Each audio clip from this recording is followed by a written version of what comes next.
अब इसके आगे हम समझेंगे। कॉस थीटा बराबर आधार बटे कर्ण होता है, इसलिए L बटे under root r square plus L square होगा। अब समीकरण 2 से E बराबर 2E1 into L upon under root L square plus r square होगा।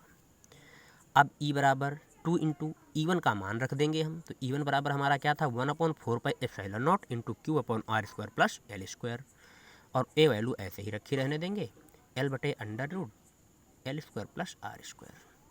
अब यहाँ से E बराबर 1/4πε0 हो जाएगा, और इसका मल्टीप्लाई करेंगे तो 2 × 2 QL यानी 2QL हो जाएगा, और नीचे हमारा R square plus L square, और R square plus L square under root हट जाएगा, तो अंडर रूट का मतलब होता है पावर हाफ, इसलिए पावर हाफ लग जाएगी।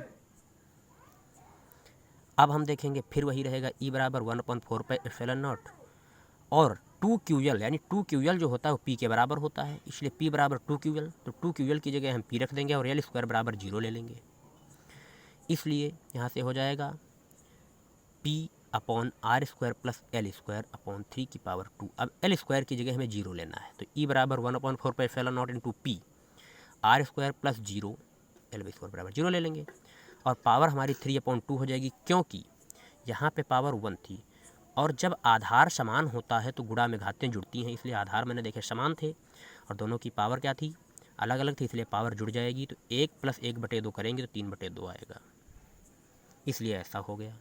तो यहाँ से E बराबर 1/4πε0 into P upon are square plus 0 की पावर 3/2।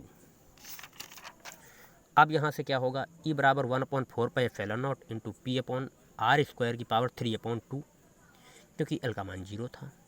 अब E बराबर 1/4πε0 इंटू पी अपॉन, जब पावर की पावर होती है तो फार्मूला होता है m की पावर n की पावर m, तो हो जाएगा m बराबर n इंटू m, इसलिए यहाँ से r की पावर 2 × 3/2, 2 2 कट जाएगा, 3 बचेगा यानी r³ बचेगा, तो E बराबर 1/4πε0 होगा इंटू पी अपॉन r³ आ जाएगा। यही है हमारी वैद्युत द्विध्रुव की निरक्षीय रेखा के किसी बिंदु पर वैद्युत क्षेत्र की तीव्रता का फार्मूला, यही प्रूव्ड हो गया। यहाँ से संकेत देखेंगे, E बराबर वैद्युत क्षेत्र की तीव्रता हो जाएगा, P बराबर वैद्युत द्विध्रुव आधूर्ण हो जाएगा, R हो जाएगा दूरी दोनों आवेशों के मध्य की दूरी हो जाएगी, 1/4πε0 एक नियतांक है जिसकी वैल्यू 9 × 10⁻9 न्यूटन मीटर स्क्वायर प्रति कूलाम स्क्वायर होती है। एप्सिलॉन 0 निर्वात की विद्युतशीलता है जिसकी वैल्यू 8 × 8.5 × 10⁻12 कूलाम स्क्वायर पर न्यूटन मीटर स्क्वायर होती है।